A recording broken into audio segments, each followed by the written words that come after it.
Alright, so today we're going to talk about the two different types of birthmarks. And the reason I was asked this was because my wonderful wife, McKenna, has two of them. And she asked, why do I have birthmarks?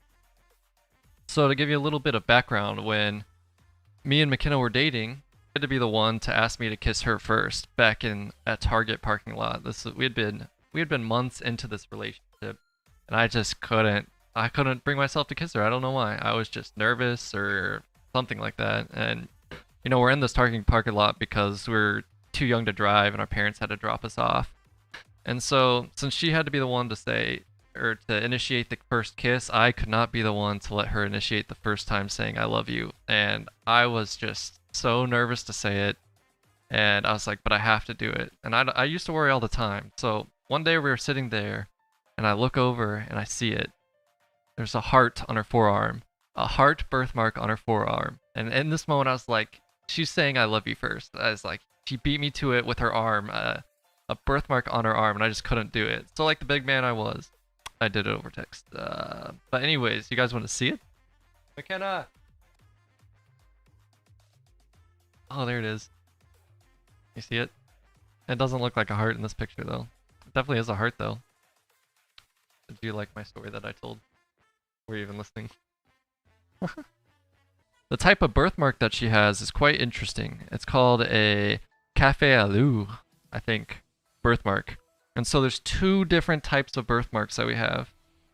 We have one that is a pigmented birthmark, and the other one is a vascular birthmark. We've got the pigmented one, which is the one that McKenna has, and it's where you basically have more pigment, which is the skin color, in one part of your skin than others.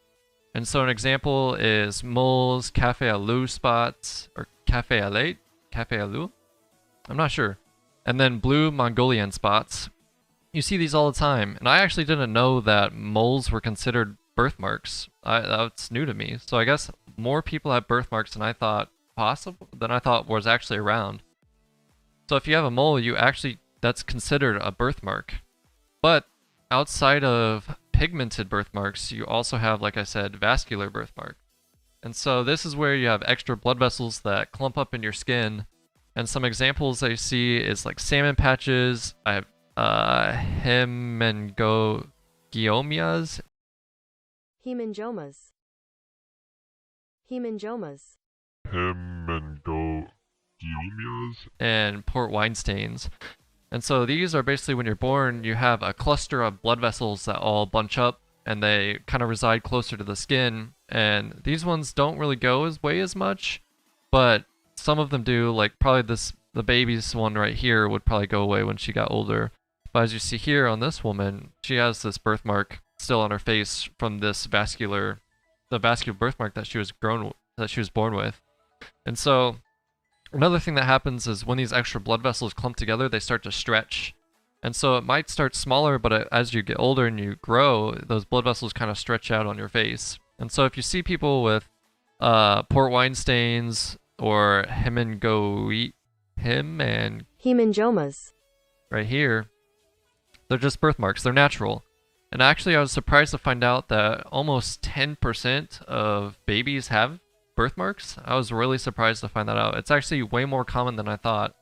They're way more natural. And so, and 40% of the newborns who have birthmarks, 40% of those are this vascular kind, which I was also surprised to find out about, which tells you a lot of the people you see around when they were born, they might have had a vascular birthmark, and now it's just gone. They've just grown out of it. And so a lot of times you'll have babies who will be born with tons and tons of birthmarks, and you might be scared that they're just gonna be made fun of or whatever when they get older, but actually they'll just grow out of it. It's really natural.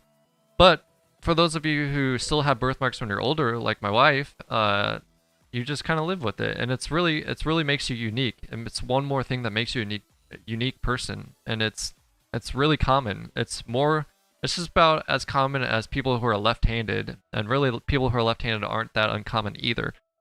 So it's just something to think about. But if you do have issues or you do want to get rid of these port wine stains, there's good things that you can do. There's some laser removal technology that you can do, because sometimes some of these can grow into some problems. And so moles can turn into cancer, especially if you have really, really dark spots on your skin. Those can turn into cancerous spots. And if you see some of these vascular birthmarks, those, if you start seeing rapid growth in those, it's a sign of a larger issue. And so I recommend, if your birthmark is changing, or changing in terms of getting bigger or getting darker or growing, you really need to see a dermatologist about it, and they'll be the ones to tell you whether or not like this is a problem or not.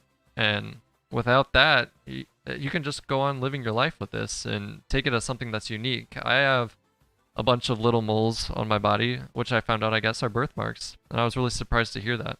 And so to get some of these things removed, like your moles or those what are these called?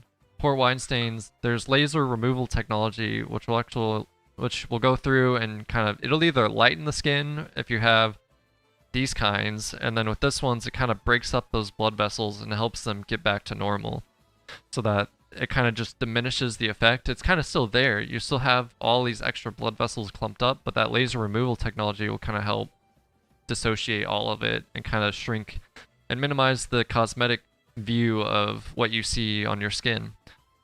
So it's a really short topic because it's really quite simple. No one really knows when you're formed in the body what causes you to have or grow with a birthmark. No one really knows that, but they can understand why you have your birthmark.